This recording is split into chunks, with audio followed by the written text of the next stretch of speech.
और अब बात कांग्रेस नेता राहुल गांधी की, जिनका अमेरिका दौरे का तीसरा दिन भी विवादों में घिर गया।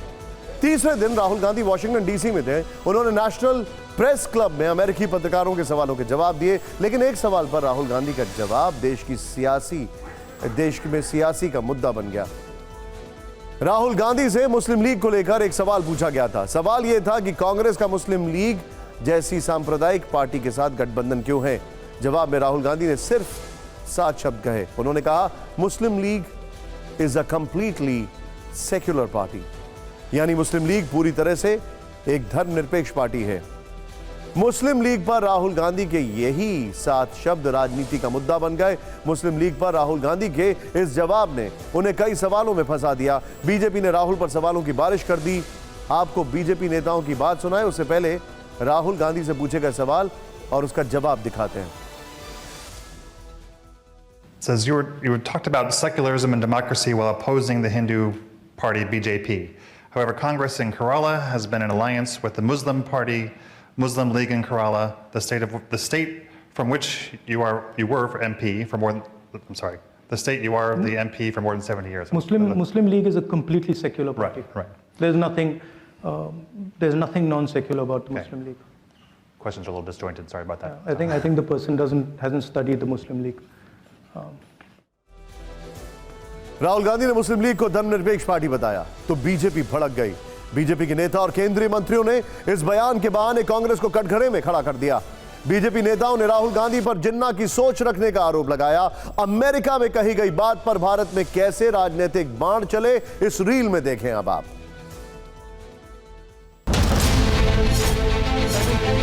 Muslim League is a completely secular party. Right.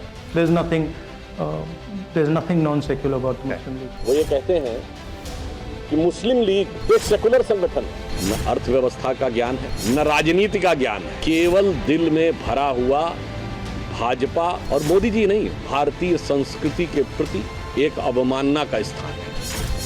तो वाकई में इतना सत्ता के लिए ललायत हैं तो आप वहीं चले जाइए जहां आपने विभाजन करके पाकिस्तान बनाया था। वहां पर सारे मुसलमान आपको वोट दे देंगे और आप उनका प्यार ले लीजिए और वहीं के प्रधानमंत्री बन जाइए। क्योंकि राहुल गांधी ने बोल दिया, या फिर क्योंकि कोई वो अमित मालवीय नाम का एक प्राणी है, क्योंकि शायद उसको ज्ञान नहीं है, तो वो तय करेगा कि साहब मुस्लिम लीग कौन सी मुस्लिम लीग है। को ज्ञान नहीं है, ये व्हाट्सएपिया लोग हैं, ये व्हाट्सएप का ज्ञान सरकारों में लगाने लग गए, अब राजनीति में चलाने लग गए। अब कांग्रेस हो या राहुल गांधी हो, जब ये बात कहते हैं कि मुस्लिम लीग धर्मनिरपेक्ष है, तो ये बंटवारे का बीजारोपण कर रहे हैं, बांटने का बीजारोपण कर रहे हैं। उनकी आत्मा में जिन्ना रहता है और हिंदी समझ में ना आए तो रूह में रहता है जिन्ना कांग्रेस के या राहुल गांधी के। Definitely, UML is a secular party. They believe in secularism. They fight for secularism, and they are against fascist movements.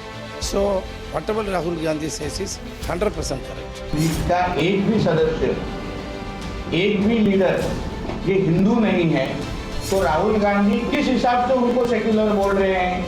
अब ये कुछ अंतर्राष्ट्रीय मुस्लिम नेताओं के प्रभावों के कारण इस प्रकार की बातें कर रहे हैं।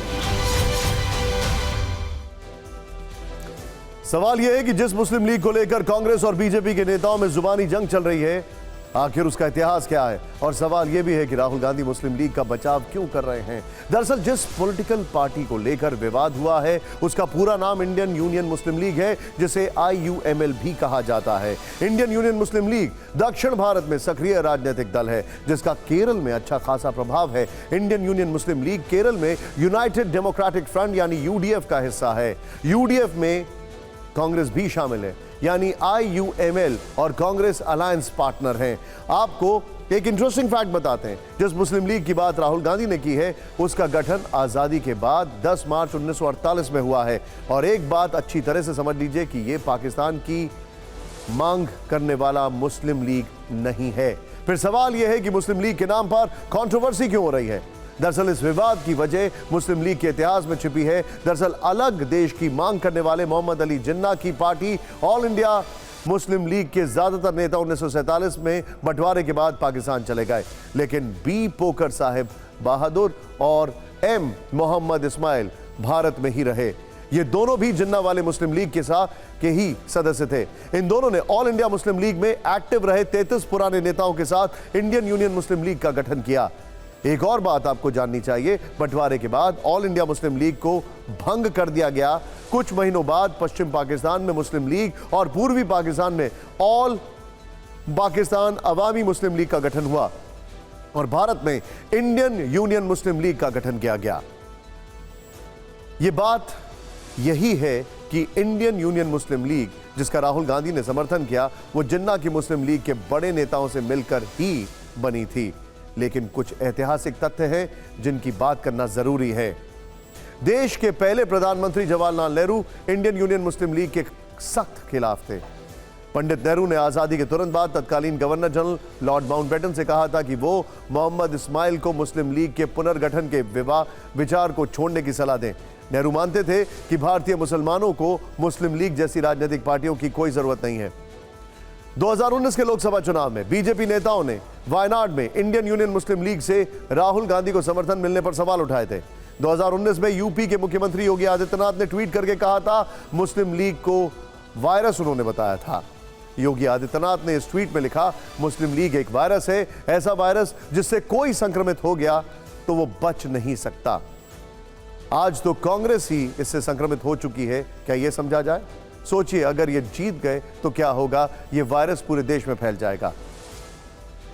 इस सब के बीच में सवाल यह है कि क्या इंडियन यूनियन मुस्लिम लीग एक सांप्रदायिक पार्टी है?